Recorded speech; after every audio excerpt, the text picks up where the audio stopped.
नमस्कार दोस्तों आज के इस क्लास में यूपी टेट एग्जाम 2026 के लिए उच्च प्राथमिक स्तर के प्रीवियस ईयर के पेपर को सॉल्व करेंगे। देखिए दोस्तों, उच्च प्राथमिक स्तर में कुल 150 प्रश्न पूछा जाता है। इसके लिए 2.5 घंटे का समय दिया जाता है। इसमें कोई भी नेगेटिव मार्किंग नहीं होता है। कुल 4 विषयों से प्रश्न पूछा जाता है। पहला विषय है बाल विकास एवं शिक्षण विधि। यहाँ से 30 प्रश्न पूछा जाता है, जो कि सभी के लिए अनिवार्य होता है। इसके बाद भाषा फर्स्ट में हिंदी से 30 प्रश्न पूछा जाता है। यह भी सभी के लिए होता है। भाषा द्वितीय में अंग्रेजी, उर्दू, संस्कृत, यहाँ से 30-30 प्रश्न पूछा जाता है और इसमें से कोई एक ही विषय आपको हल करना होता है। अंग्रेजी, उर्दू, संस्कृत तीनों में से कोई एक ही विषय आपको हल करना होता है भाषा द्वितीय के रूप में। इसके बाद गणित एवं विज्ञान और सामाजिक अध्ययन, इसमें से कोई एक विषय हल करना होता है। यदि आप गणित एवं विज्ञान के कैंडिडेट हैं तो यहाँ से आप 60 प्रश्न हल करेंगे। यदि आप सामाजिक अध्ययन के कैंडिडेट हैं तो सामाजिक अध्ययन से 60 प्रश्न हल करेंगे। इस तरह से कुल 150 प्रश्न पूछा जाता है। 2.5 घंटे का समय दिया जाता है। कोई भी नेगेटिव मार्किंग नहीं होता है। चलिए इस क्लास को शुरू करते हैं। इस पेपर को सॉल्व करते हैं। पहला विषय है बाल विकास एवं शिक्षण विधि। यहाँ से पहला प्रश्न पूछा गया है दोस्तों, शिक्षण विधि का चयन करते समय निम्न में से किसको ध्यान में रखने की आवश्यकता नहीं है। यहाँ पर नहीं पूछा गया है। तो देखिए दोस्तों, शिक्षण विधि का चयन करते समय विद्यार्थियों का मानसिक स्तर, इसको ध्यान में रखा जाता है और साथ में व्यक्तिगत भेद, विषय की विशिष्ट प्रकृति, इन सबको ध्यान में रखने की आवश्यकता होती है। लेकिन अभिभावक की पृष्ठभूमि, इसकी कोई आवश्यकता नहीं है। शिक्षण विधि का चयन करते समय अभिभावक की पृष्ठभूमि को ध्यान में रखने की आवश्यकता नहीं है। तो पहला ऑप्शन आपका राइट आंसर हो जाएगा। नेक्स्ट है, निम्न में से कौन सी बाल्यावस्था की एक विशेषता नहीं है। ऑप्शन यहां पर दिया गया है जिज्ञासा की कमी, दूसरा है अभिवृद्धि में स्थिरता, तीसरा है सामूहिकता की प्रबलता, चौथा है समूह एवं खेलों में सहभागिता। यहाँ पर पूछा गया है बाल्यावस्था की एक विशेषता नहीं है, तो कौन सा नहीं है? जिज्ञासा की कमी। ये दोस्तों बाल्यावस्था की विशेषता नहीं है। बाल्यावस्था की प्रमुख विशेषताएं हैं सामूहिकता की प्रबलता और अभिवृद्धि में स्थिरता, समूह एवं खेलों में सहभागिता और जिज्ञासा की प्रबलता। ये बाल्यावस्था की विशेषता है। जिज्ञासा की कमी ये विशेषता नहीं है। तो इसे आप लोग ध्यान रखिएगा। निम्न में से कौन सा सृजनात्मक प्रक्रिया से संबंधित नहीं है। देखिए दोस्तों, यहां पर आपका राइट आंसर हो जाएगा प्रबोधन। यहां पर चौथा ऑप्शन आपका राइट आंसर हो जाएगा प्रबोधन। प्रबोधन सृजनात्मक प्रक्रिया से संबंधित नहीं है। सृजनात्मक प्रक्रिया के मुख्य लक्षण, मुख्य 4 चरण या फिर अवस्थाएं बताई गई हैं, जिसमें पहला है आयोजन और दूसरा है उद्भवन, तीसरा है अभिप्रेरण और चौथा है सत्यापन। प्रबोधन ये सृजनात्मक प्रक्रिया से संबंधित नहीं है। चौथा ऑप्शन आपका राइट आंसर हो जाएगा। नेक्स्ट है, निम्न में से कौन सा वृद्धि और विकास का प्रथम चरण है। आप लोग जल्दी से बताइए, निम्न में से कौन सा वृद्धि और विकास का प्रथम चरण है। तो देखिए दोस्तों, यहां पर आपका राइट आंसर हो जाएगा शारीरिक विकास। तीसरा ऑप्शन आपका राइट आंसर हो जाएगा। याद रखिएगा, वृद्धि और विकास का प्रथम चरण शारीरिक विकास है।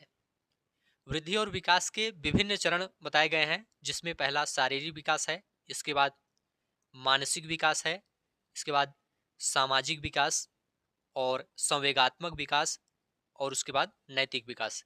इस तरह से विभिन्न चरण बताए गए हैं।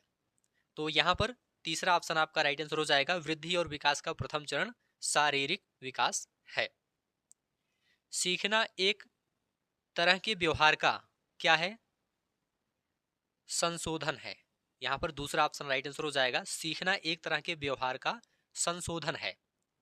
सीखना मनुष्य की जन्मजात प्रकृति है। इसे आप लोग ध्यान रखिएगा। यहां पर दूसरा ऑप्शन आपका राइट आंसर हो जाएगा। स्किनर बॉक्स का प्रयोग किया जाता है, किसके लिए किया जाता है? तो याद रखिएगा, प्रसूत अनुबंधन के लिए। पहला ऑप्शन राइट आंसर हो जाएगा। स्किनर बॉक्स का प्रयोग प्रसूत अनुबंध के लिए किया जाता है। प्रसूत अनुबंध की प्रक्रिया को प्रदर्शित करने के लिए दोस्तों स्किनर ने चूहों तथा कबूतरों पर अपना प्रयोग किया था। इसे भी आप लोग ध्यान रखिएगा। बुद्धिमापन की भाटीय बैटरी परीक्षण में है, कितने उप परीक्षण है? तो देखिए दोस्तों, यहां पर आपका राइट आंसर हो जाएगा 5 उप परीक्षण। तीसरा ऑप्शन राइट आंसर हो जाएगा।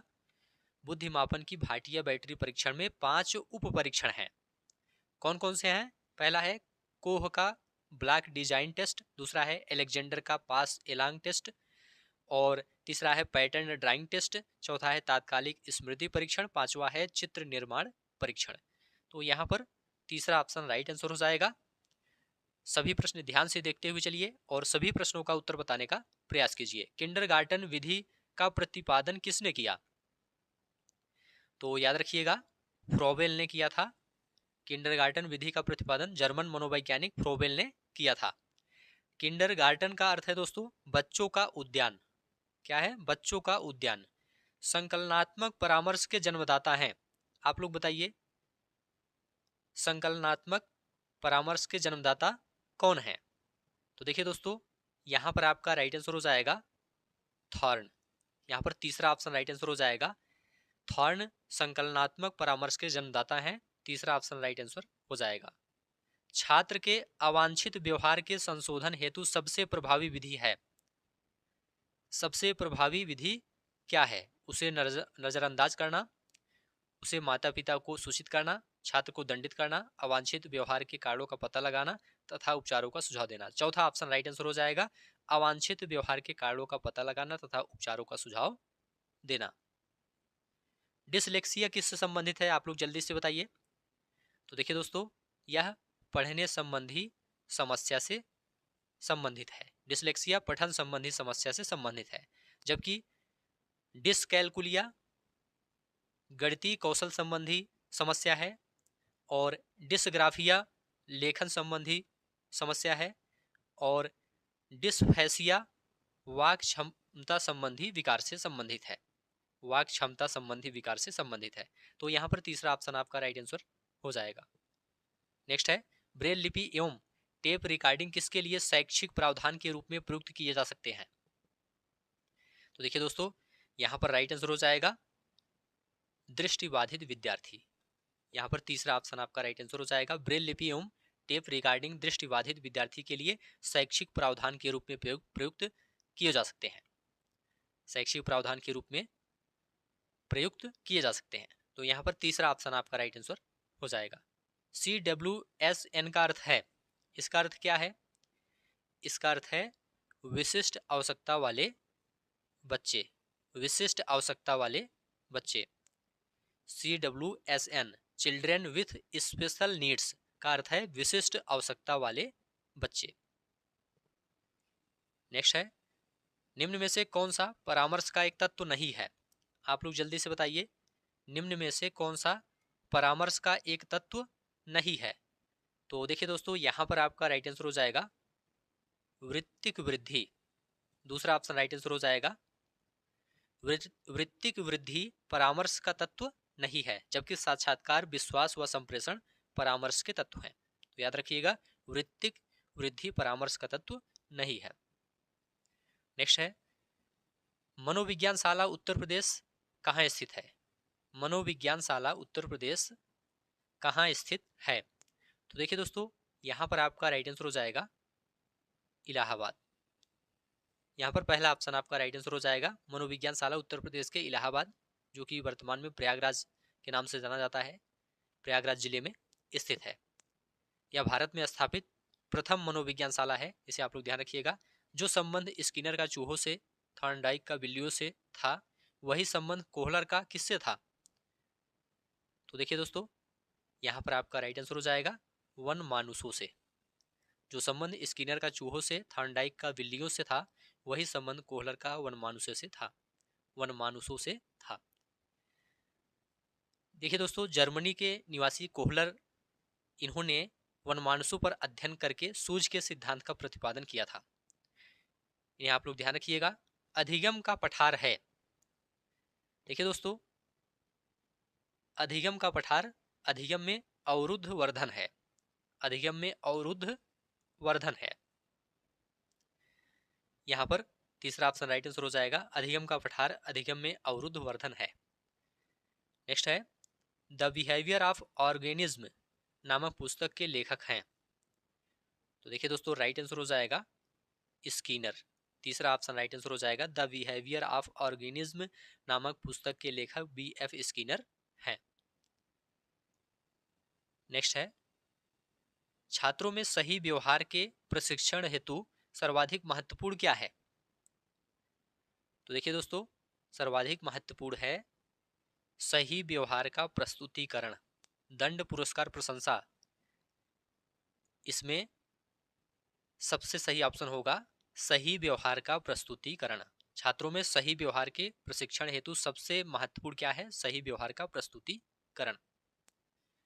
समस्या समाधान में लक्ष्य प्रवणता के संप्रत्यय को किसने प्रस्तावित किया था। समस्या समाधान में लक्ष्य प्रवणता के संप्रत्यय को किसने प्रस्तावित किया था। तो देखिए दोस्तों राइट आंसर हो जाएगा हल। समस्या समाधान में लक्ष्य प्रवणता के प्रत्यय को मनोवैज्ञानिक हल ने प्रस्तावित किया था।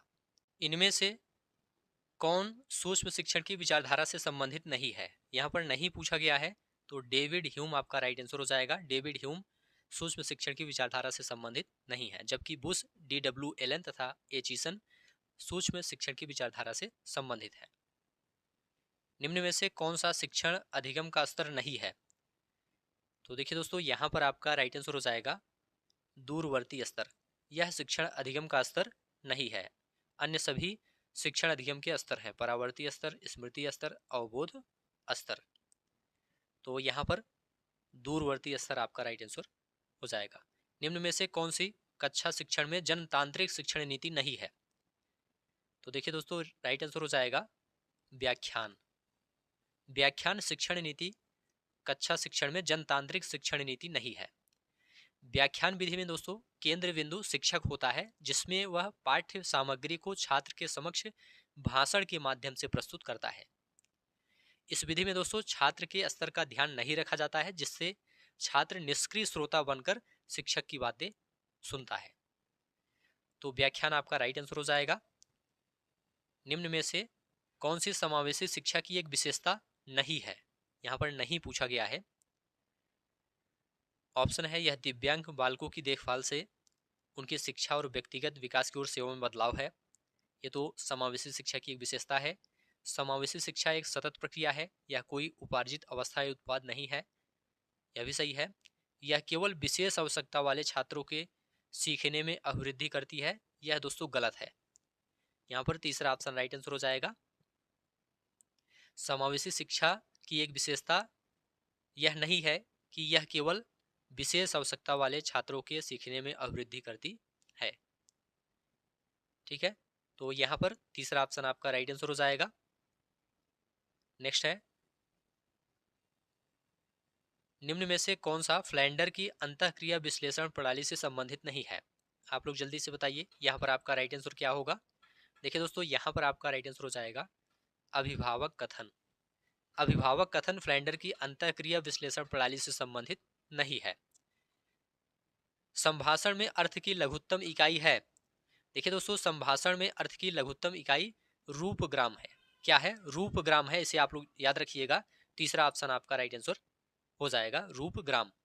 हम करके सीखते हैं किसने कहा था। आप लोग जल्दी से बताइए हम करके सीखते हैं किसने कहा था। तो देखिए दोस्तों यहाँ पर आपका राइट आंसर हो जाएगा डॉक्टर मेस ने कहा था। हम करके सीखते हैं यह कथन डॉक्टर मेस का है। यहाँ पर दूसरा ऑप्शन राइट आंसर हो जाएगा। निम्न में से कौन सा शिक्षण का स्तर नहीं है।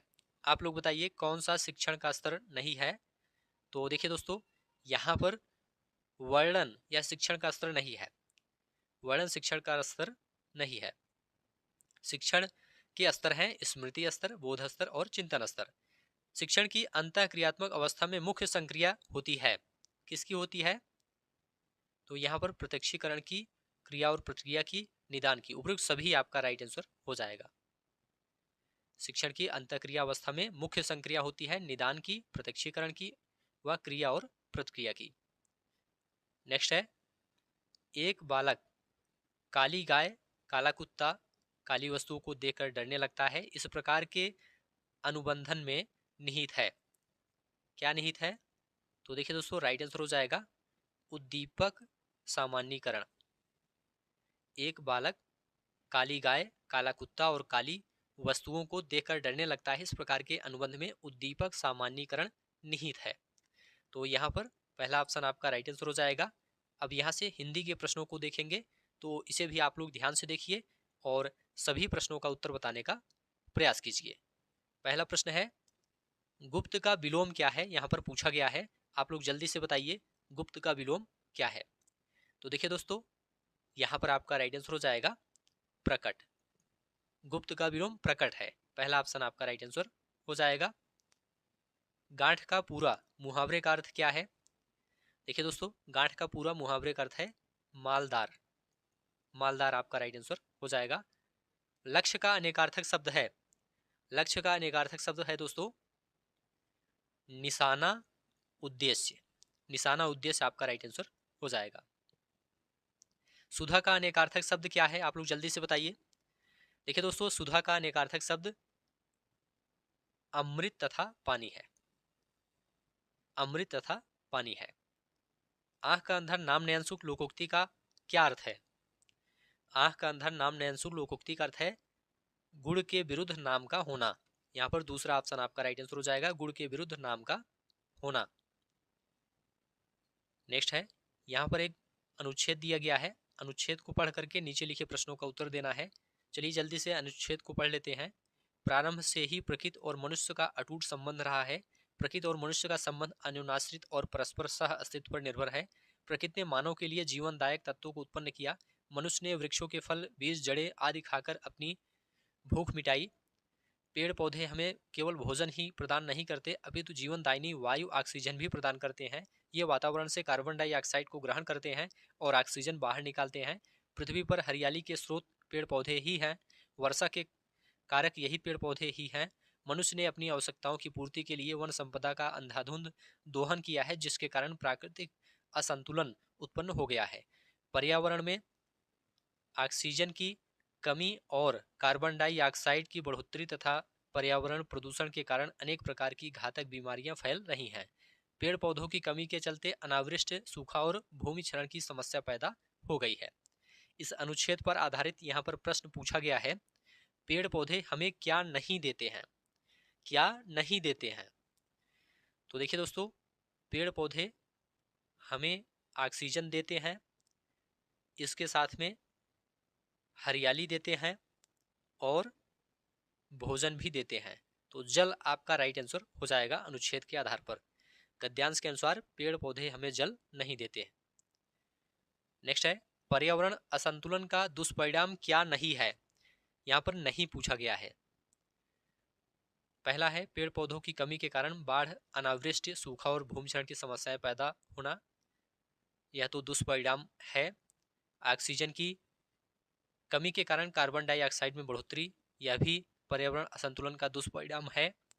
पर्यावरण प्रदूषण के चलते घातक बीमारियों का बढ़ना, यह भी है। छायादार वृक्षों में फल नहीं लग पाना, छायादार वृक्षों में फल नहीं लग पाना, यह दोस्तों पर्यावरण असंतुलन का दुष्परिणाम नहीं है। यहाँ पर चौथा ऑप्शन आपका राइट आंसर हो जाएगा, छायादार वृक्षों में फल नहीं लग पाना। कविता शिक्षण की विधि है, कविता शिक्षण की विधि है दोस्तों अर्थबोध प्रणाली। अर्थबोध प्रणाली, पहला ऑप्शन आपका राइट आंसर हो जाएगा। शब्द और विलोम की दृष्टि से निम्नलिखित में से कौन सा विकल्प सही नहीं है? आप लोग बताइए। देखिए दोस्तों, यहां पर आपका राइट आंसर हो जाएगा विश्लेषण और विवेचन।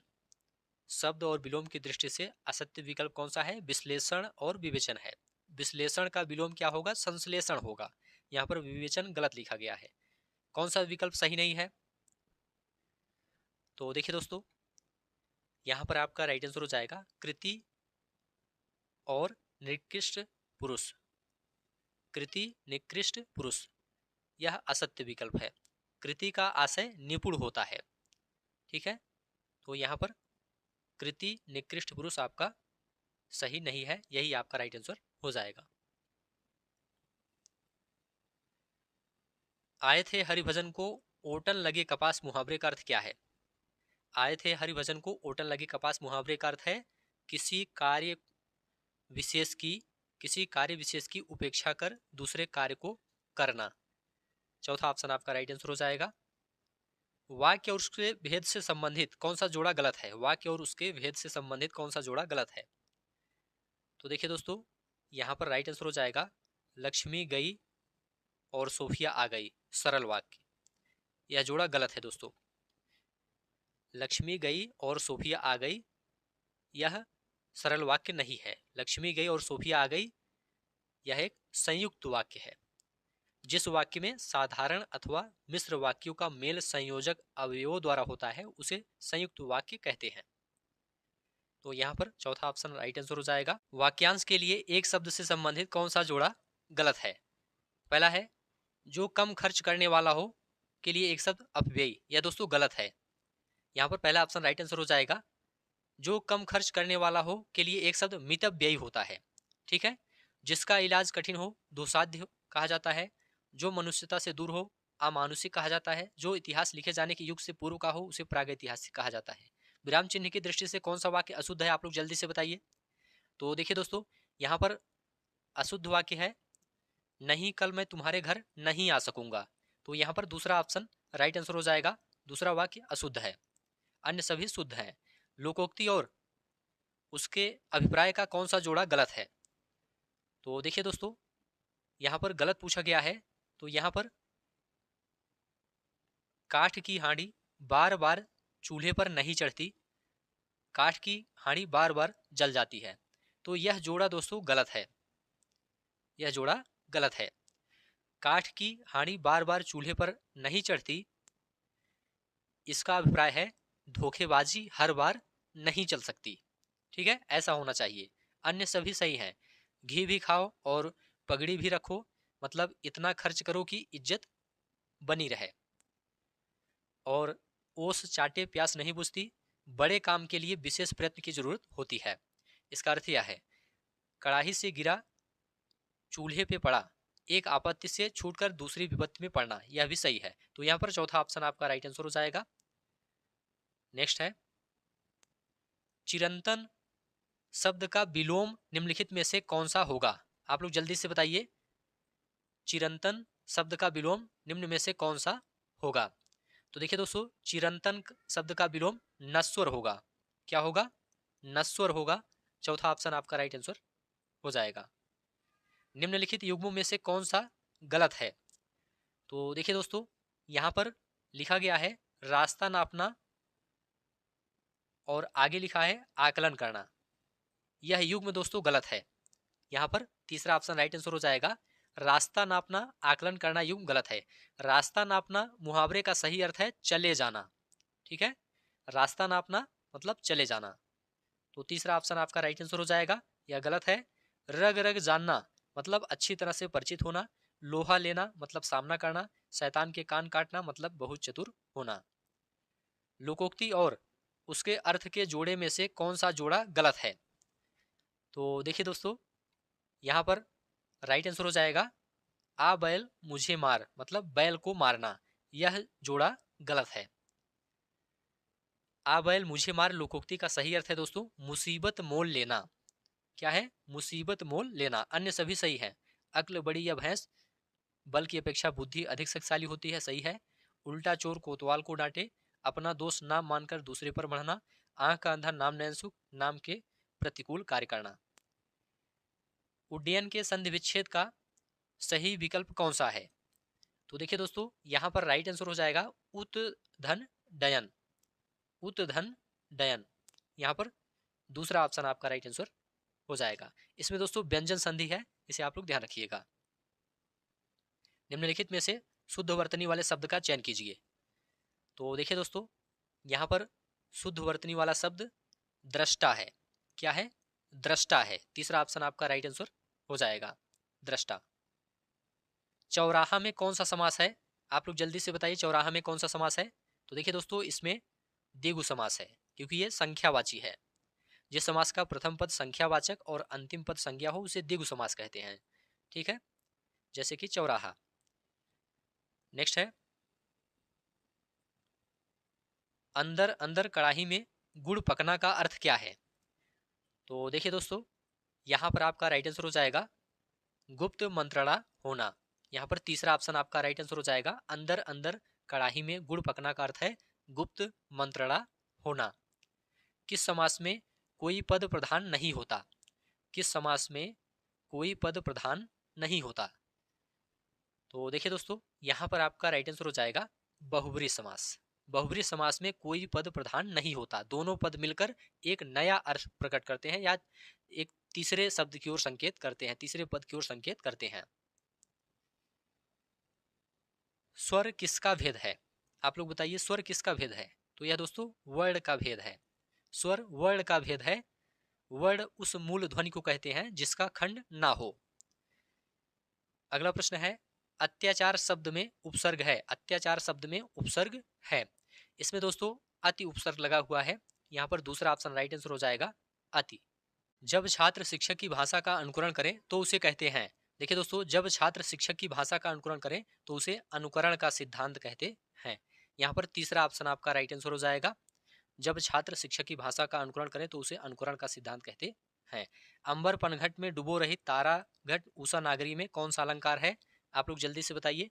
देखिए दोस्तों, यहाँ पर आपका राइट आंसर हो जाएगा रूपक अलंकार। अंबर पनघट में डुबो रही तारा घट उषा नागरी में रूपक अलंकार है। जहां उपमेय को उपमान का रूप मान लिया जाता है वहां रूपक अलंकार होता है। ऊष्म वर्ण है। देखिए दोस्तों, स ख स ये तीनों ऊष्म वर्ण हैं। यहाँ पर तीसरा ऑप्शन आपका राइट आंसर हो जाएगा स ख स ऊष्म वर्ण है। नेक्स्ट है, मेढक का तत्सम रूप क्या है? मेढक का तत्सम रूप क्या है? देखिए दोस्तों, इसका तत्सम रूप है मंडूक। मेढक का तत्सम रूप क्या है? मंडूक है।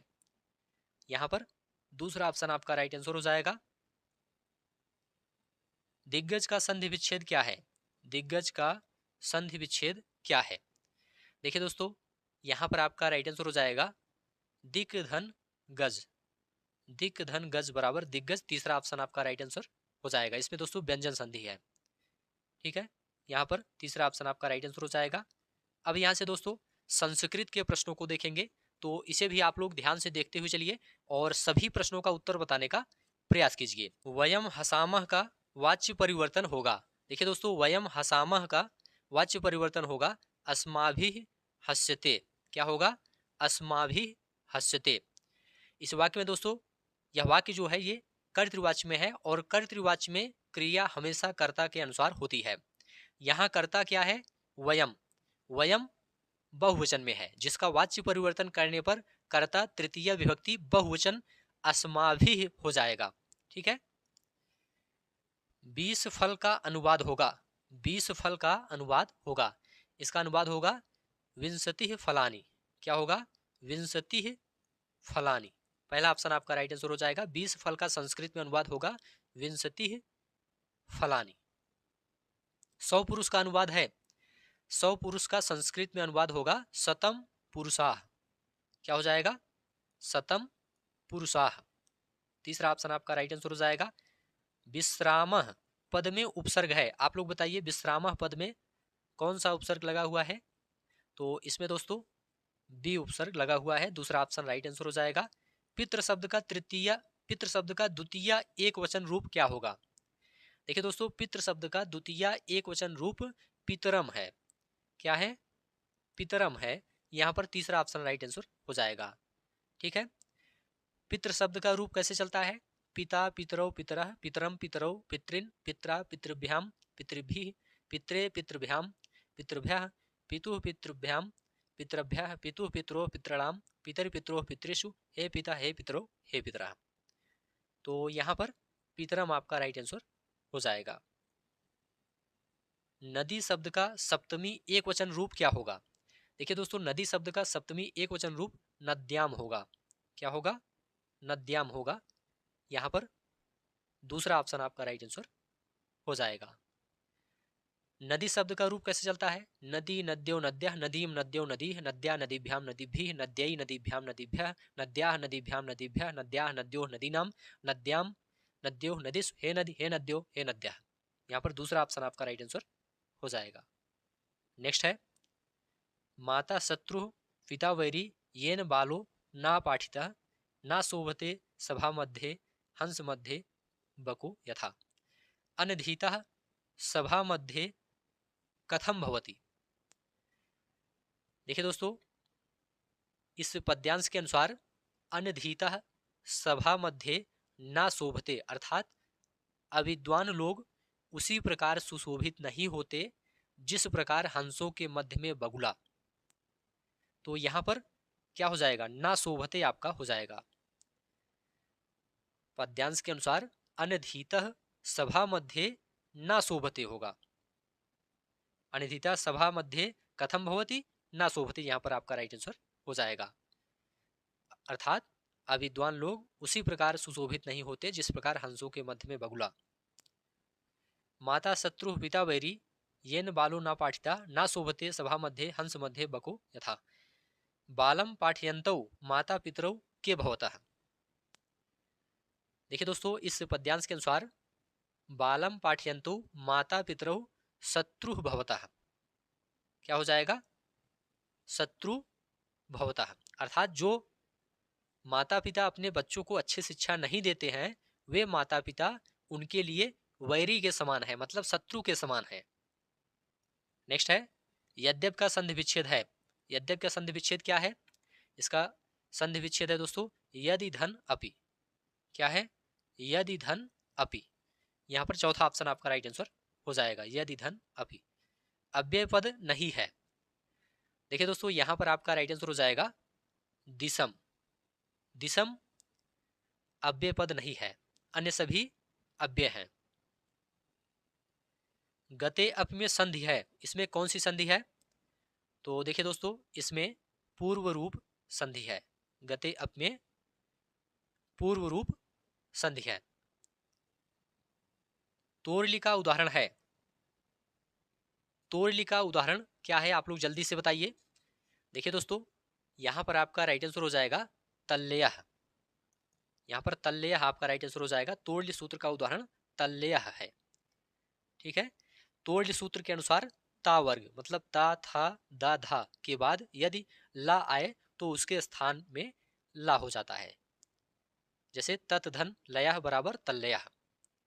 कौन सा शब्द सूर्य का पर्यायवाची नहीं है, तो देखिए दोस्तों, यहां पर राइट आंसर हो जाएगा मित्रम। दूसरा ऑप्शन राइट आंसर हो जाएगा मित्रम सूर्य का पर्यायवाची शब्द नहीं है।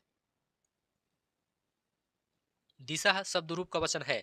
दिशा शब्द रूप का वचन है। देखिए दोस्तों, दिस या दिक मतलब दिशा शब्द रूप का जो नियम है ये इस प्रकार चलता है। दिक दिग दिशौ दिशा, दिशम दिशौ दिशा, दिशा दिग्भ्याम दिग्भि दिशो दिग्भ्याम दिग्भ्य, दिशा दिग्भ्याम दिग्भ्य, दिशा दिशो दिशाम, दिश दिशो दिशु, हे दिक या हे दिग, हे दिशो हे दिशा। इस तरह से इसका रूप चलता है। किसका, दिश या फिर दिक का। तो दिश शब्द रूप प्रथमा व द्वितीय बहुवचन तथा पंचमी व षष्ठी एक वचन होगा।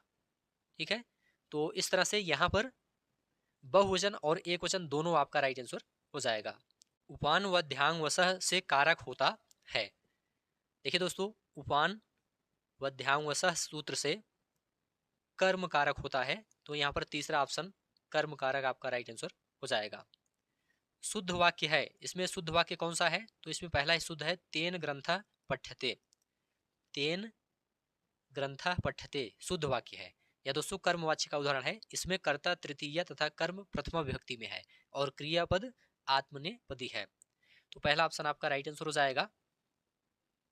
नेक्स्ट है महिमा शब्द का लिंग है। देखिए दोस्तों, महिमा स्त्रीलिंग का शब्द है। यहां पर स्त्रीलिंग आपका राइट आंसर हो जाएगा। बालक शब्द तृतीय विभक्ति बहुवचन का रूप है। देखिए दोस्तों, बालक शब्द तृतीय विभक्ति बहुवचन का रूप है बालकई। तीसरा ऑप्शन राइट आंसर हो जाएगा। बालक शब्द तृतीय विभक्ति बहुवचन का रूप क्या है, बालकई है।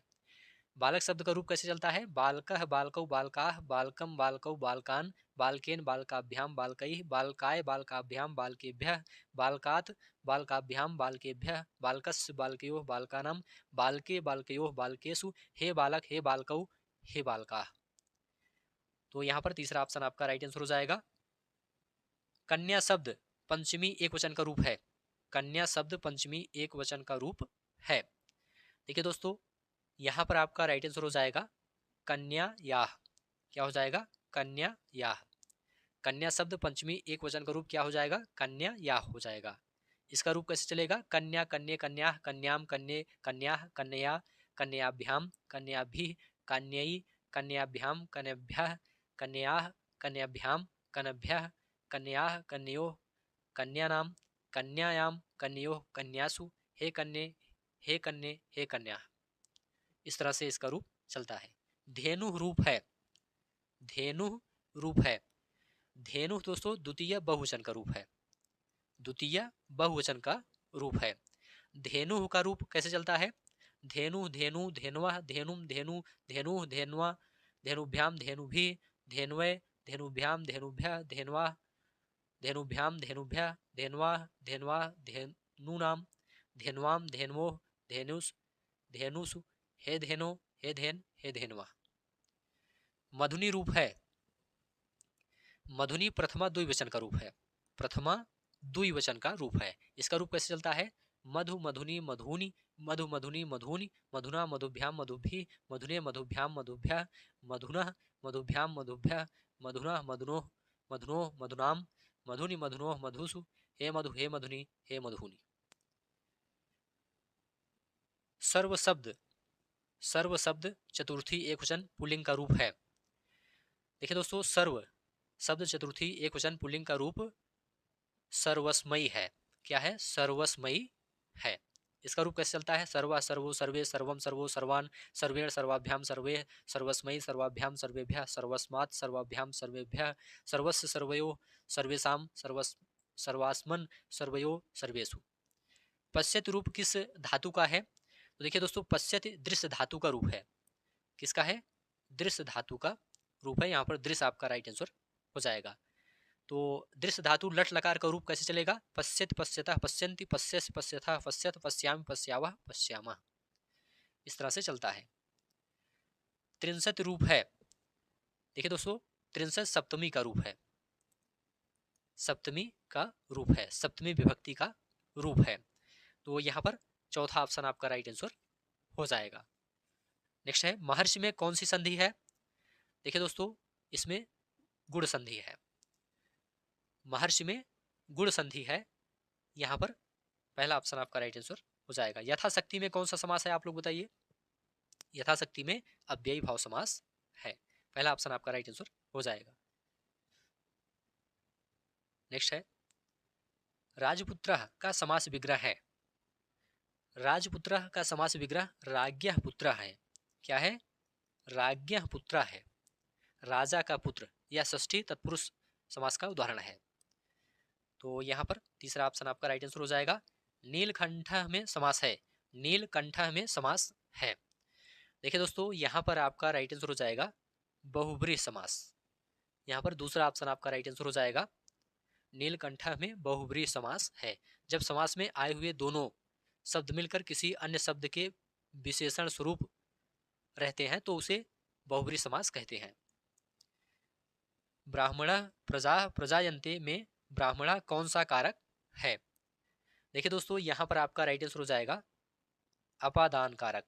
तीसरा ऑप्शन आपका राइट आंसर हो जाएगा। ब्राह्मणा प्रजा प्रजायन्ते में ब्राह्मणा अपादान कारक है। यहाँ पर तीसरा ऑप्शन आपका राइट आंसर हो जाएगा। सर्वस्मिन आत्मा सर्वस्मिन आत्मा अस्ति, इस वाक्य में सर्वस्मिन कौन सा कारक है? तो देखिए दोस्तों, इस वाक्य में सर्वस्मिन अधिकरण कारक है। कौन सा है? अधिकरण कारक है। यहाँ पर दूसरा ऑप्शन आपका राइट आंसर हो जाएगा। अब यहाँ से सामाजिक अध्ययन विषय के प्रश्नों को देखेंगे, तो इसे भी आप लोग ध्यान से देखिए और सभी प्रश्नों का उत्तर बताने का प्रयास कीजिए। पहला प्रश्न आप सभी के सामने है, आप लोग इसका आंसर जल्दी से कमेंट बॉक्स में बताइए। शारीरिक शिक्षा का उद्देश्य है, आप लोग बताइए शारीरिक शिक्षा का उद्देश्य क्या है। देखिए दोस्तों, शारीरिक शिक्षा का उद्देश्य है मानसिक विकास, शारीरिक विकास, मनोवैज्ञानिक विकास, मतलब उपयुक्त सभी यहाँ पर आपका राइट आंसर हो जाएगा। ये सभी शारीरिक शिक्षा के उद्देश्य हैं, ठीक है। तो यहाँ पर उपयुक्त सभी आपका राइट आंसर हो जाएगा। बैडमिंटन से संबंधित खिलाड़ी हैं, देखिए दोस्तों, बैडमिंटन से संबंधित खिलाड़ी हैं पीवी सिंधु। पीवी सिंधु आपका राइट आंसर हो जाएगा, दूसरा ऑप्शन। जबकि दीपा कर्माकर ओलंपिक में क्वालिफाई करने वाली देश की पहली महिला जिम्नास्ट है। और सानिया मिर्जा टेनिस खिलाड़ी तथा दुती चंद धावक हैं। दालों में सबसे ज्यादा क्या पाया जाता है, आप लोग बताइए। देखिए दोस्तों, दालों में सबसे ज्यादा प्रोटीन पाया जाता है, तो दूसरा ऑप्शन आपका राइट आंसर हो जाएगा। एलएसडी के सेवन से होता है, आप लोग बताइए एलएसडी के सेवन से क्या होता है। देखिए दोस्तों, यहां पर आपका राइट आंसर हो जाएगा मानसिक विभ्रम।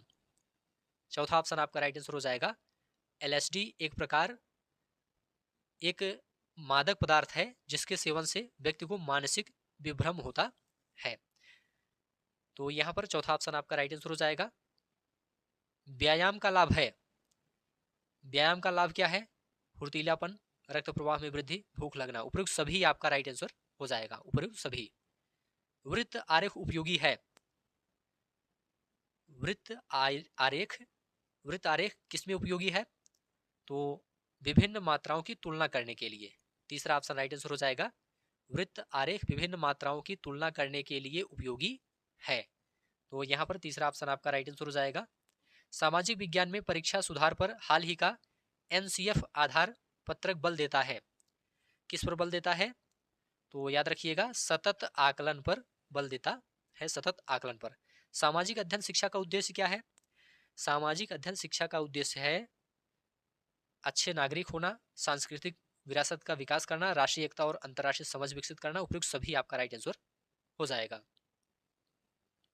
परियोजना कार्य महत्वपूर्ण होता है, क्यों? क्योंकि करके सीखने का महत्वपूर्ण तरीका है। परियोजना कार्य महत्वपूर्ण होता है क्योंकि करके सीखने का महत्वपूर्ण तरीका है। यहां पर पहला ऑप्शन आपका राइट आंसर हो जाएगा। नेक्स्ट है, भारतीय बहुलतावादी समाज में सामाजिक विज्ञान की पाठ्यपुस्तकों को, भारतीय बहुलतावादी समाज में सामाजिक विज्ञान की पाठ्यपुस्तकों को सभी धर्मों और सामाजिक समूहों को शामिल करना और उनका प्रतिनिधित्व करना चाहिए। चौथा ऑप्शन आपका राइट आंसर हो जाएगा। भारतीय कला में बुद्ध के जीवन की किस घटना का चित्रण चक्र द्वारा हुआ है? तो देखिए दोस्तों, राइट आंसर हो जाएगा प्रथम उपदेश। भारतीय कला में बुद्ध के जीवन के प्रथम उपदेश की घटना का चित्रण चक्र द्वारा हुआ है। इस घटना को दोस्तों धर्म चक्र प्रवर्तन कहा गया है। गौतम बुद्ध का जन्म लुम्बिनी में हुआ था, इसकी पुष्टि किसके अभिलेख से होती है? तो यहाँ पर राइट आंसर हो जाएगा दोस्तों, अशोक के अभिलेख से होती है। गौतम बुद्ध का जन्म लुम्बिनी में हुआ था, इसकी पुष्टि अशोक के रुमिनदेई लघु स्तंभ लेख से होती है। निम्न में से कौन सा स्थल प्रागैतिहासिक चित्रकला के लिए प्रसिद्ध है? तो राइट आंसर हो जाएगा भीमबेटका। भीमबेटका स्थल प्रागैतिहासिक चित्रकला के लिए प्रसिद्ध है। यह स्थल मध्य प्रदेश के भोपाल से लगभग 40 किलोमीटर दक्षिण में स्थित है। आत्मीय सभा की स्थापना इनमें से किसने की थी? तो देखिए दोस्तों, यहां पर आपका राइट आंसर हो जाएगा राजा राम मोहन राय। यहां पर तीसरा ऑप्शन राइट आंसर हो जाएगा। आत्मीय सभा की स्थापना राजा राम मोहन राय ने की थी। नेक्स्ट है, किसके वायसराय काल में भारत की राजधानी कलकत्ता से दिल्ली स्थानांतरित हुई थी? तो राइट आंसर हो जाएगा लॉर्ड हार्डिंग द्वितीय।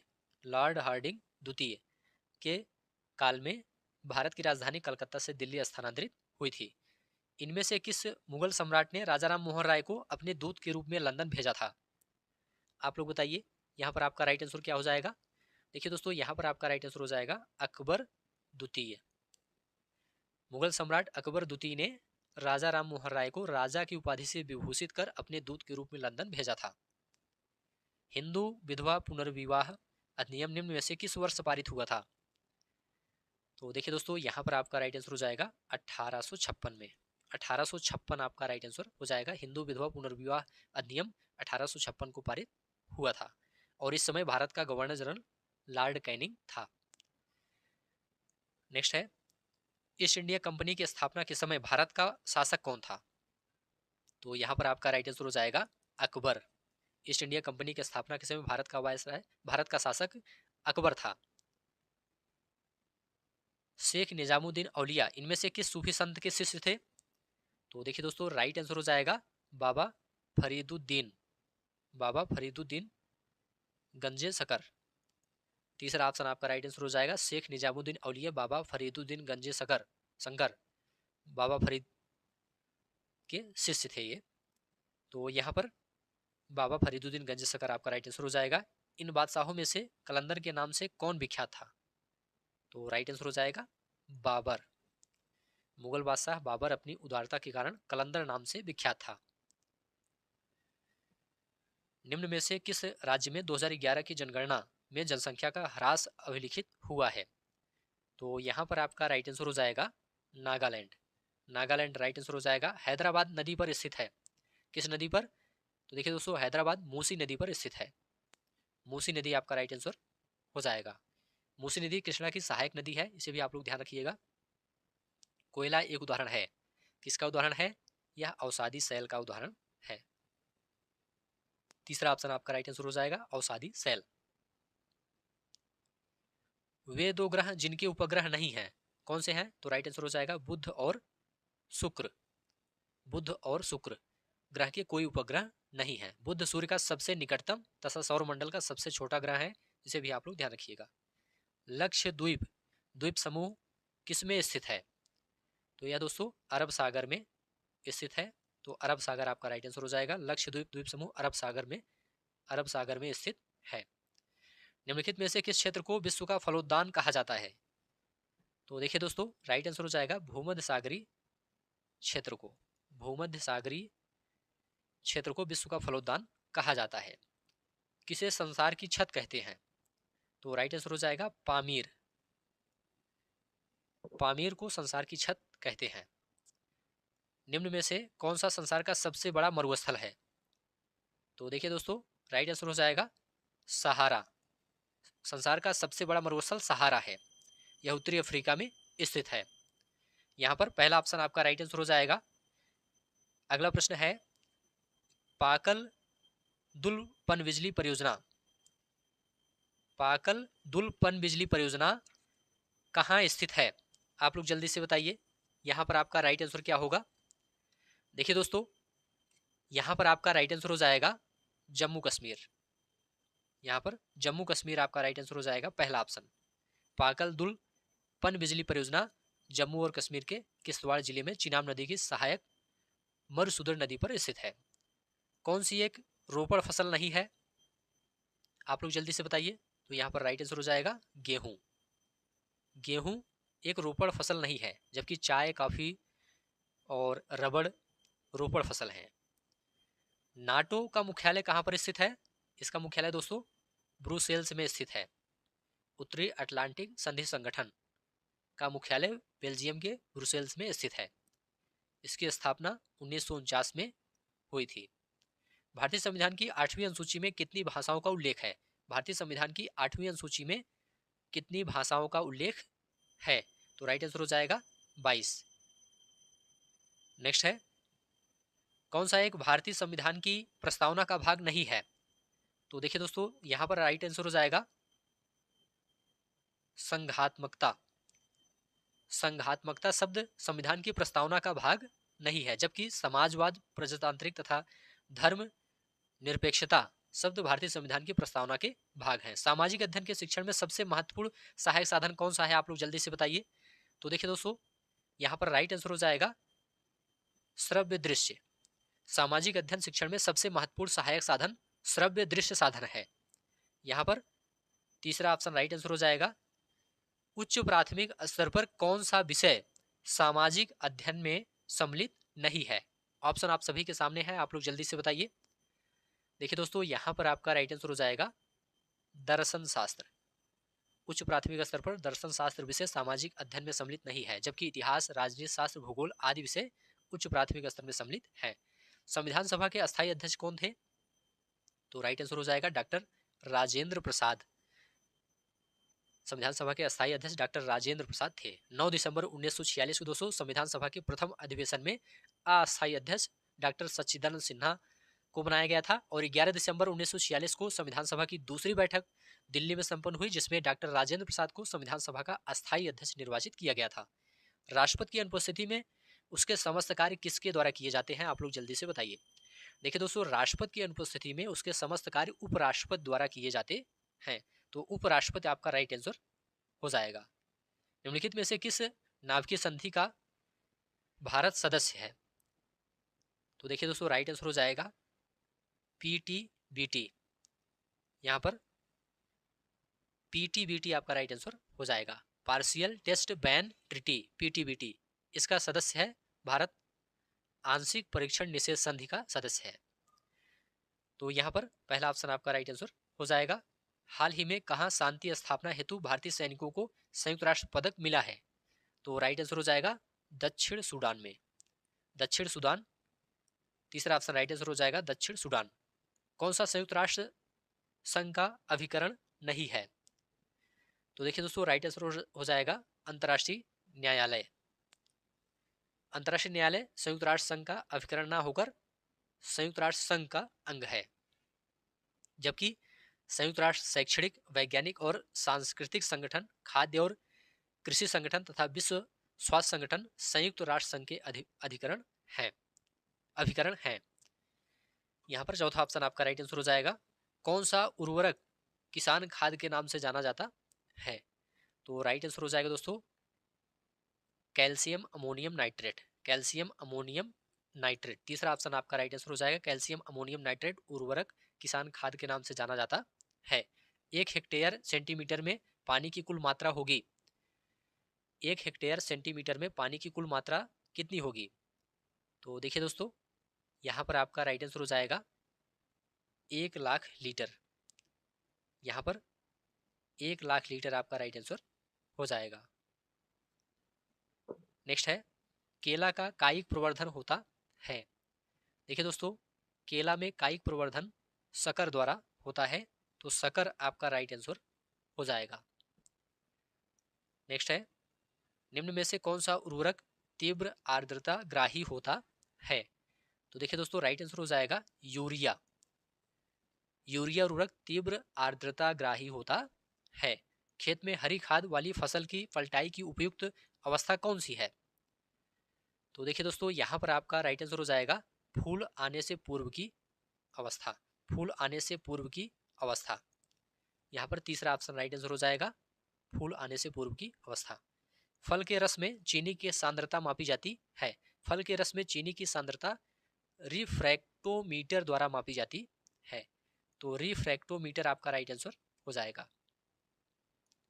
जेली बनाने में पेक्टिन का प्रमुख कार्य है, क्या कार्य है? आप लोग जल्दी से बताइए। जेली बनाने में पेक्टिन का प्रमुख कार्य क्या है? तो राइट आंसर हो जाएगा फलों के रस का थक्का बनाना, फलों के रस का थक्का बनाना। जेली बनाने में पेक्टिन का प्रमुख कार्य फलों के रस का थक्का बनाना है। टमाटर का लाल रंग किस रंजक के कारण होता है? देखिए दोस्तों, टमाटर का लाल रंग रंजक या लाइकोपिन, टमाटर का लाल रंग रंजक लाइकोपिन के कारण होता है। यहां पर लाइकोपिन आपका राइट आंसर हो जाएगा, चौथा ऑप्शन। नेक्स्ट है, नींबू का फल प्रचुर स्रोत है। नींबू का फल किसका प्रचुर स्रोत है? तो राइट आंसर हो जाएगा सिट्रिक अम्ल का, सिट्रिक अम्ल का। नींबू का फल सिट्रिक अम्ल का प्रचुर स्रोत है। केंद्रीय एगमार्ग प्रयोगशाला कहाँ अवस्थित है? तो देखिए दोस्तों, केंद्रीय एगमार्ग प्रयोगशाला नागपुर महाराष्ट्र में स्थित है, नागपुर महाराष्ट्र में स्थित है। केंद्रीय एगमार्ग प्रयोगशाला नागपुर महाराष्ट्र में स्थित है, तो यहाँ पर दूसरा ऑप्शन आपका राइट आंसर हो जाएगा। अचल स्वर कौन से हैं आप लोग बताइए। देखिए दोस्तों, अचल स्वर स प है, स प है। वह स्वर जो सदैव शुद्ध होते हैं, कभी विकृत नहीं होते हैं, अचल स्वर कहलाते हैं। शुद्ध स्वर की संख्या 7 है, इनके नाम है सा रे ग म प ध नी। तो स प आपका राइट आंसर हो जाएगा। राग यमन किस थाट से उत्पन्न है? राग यमन कल्याण थाट से उत्पन्न है। तो कल्याण आपका राइट आंसर हो जाएगा। ठीक है, यहाँ पर तीसरा ऑप्शन आपका राइट आंसर हो जाएगा, कल्याण थाट। संगीत में समान गति के सतत प्रवाह को कहते हैं। संगीत में समान गति के सतत प्रवाह को लय कहते हैं, लय कहते हैं। लय 3 प्रकार के होते हैं, विलंबित, मध्य और द्रुत। तो यहां पर दूसरा ऑप्शन आपका राइट आंसर हो जाएगा, लय।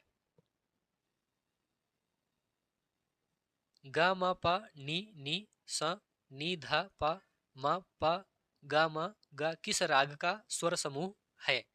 यह दोस्तों राग विहाग, राग विहाग का स्वर समूह है। पहला ऑप्शन आपका राइट आंसर हो जाएगा।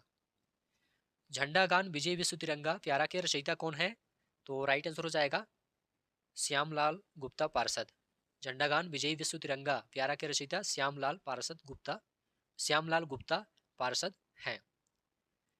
तो यहाँ पर तीसरा ऑप्शन राइट आंसर हो जाएगा। थायराइड से निकलने वाला हार्मोन है, कौन सा है? राइट आंसर हो जाएगा थायरॉक्सिन। थायराइड ग्रंथ से निकलने वाला हार्मोन थायरॉक्सिन है। जल के माध्यम से भोजन पकाने की विधि निम्नलिखित में से कौन सी है? देखिए दोस्तों, यहां पर आपका राइट आंसर हो जाएगा स्टूइंग और खदकाना, उबालना। यहां पर उपयुक्त सभी आपका राइट आंसर हो जाएगा। ये सभी विधियां अर्थात उबालना, स्टूइंग व खदकाना जल के माध्यम से भोजन पकाने की विधि है। ढोकला बनाने में प्रयुक्त विधि है, तो राइट आंसर हो जाएगा खमीरीकरण। ढोकला बनाने में खमीरीकरण विधि प्रयुक्त होती है। ढोकला एक गुजराती व्यंजन है। यह मुख्य रूप से चने के बेसन से बनता है। 2 वर्ष से 6 वर्ष की आयु को कहते हैं, क्या कहते हैं इसे दोस्तों? बाल्यावस्था कहते हैं। 2 वर्ष से 6 वर्ष की आयु को बाल्यावस्था कहते हैं। शैशवावस्था के बाद बाल्यावस्था का आरंभ होता है। नेक्स्ट है, जल प्रदूषण का कारण है। जल प्रदूषण का कारण क्या है? देखिए दोस्तों, यहाँ पर राइट आंसर हो जाएगा मनुष्य के क्रियाकलाप, बढ़ती जनसंख्या, कीटनाशक। उपयुक्त सभी आपका राइट आंसर हो जाएगा। ये सभी विकल्प कीटनाशक, मनुष्य के क्रियाकलाप, बढ़ती जनसंख्या, जल प्रदूषण के कारण है। यहाँ पर चौथा ऑप्शन आपका राइट आंसर हो जाएगा। तो ठीक है दोस्तों, आज की इस क्लास को यहीं पर समाप्त करते हैं। 150 प्रश्न आपका यहाँ पर कंप्लीट हो गया। ऐसे ही प्रश्न यूपी टेट में पूछ जाते हैं उच्च प्राथमिक स्तर में। उम्मीद है यह क्लास आपको अच्छा लगा है। अच्छा लगा है तो चैनल को सब्सक्राइब कीजिए, दोस्तों शेयर कीजिए और कमेंट में लिखकर जरूर बताइए। धन्यवाद।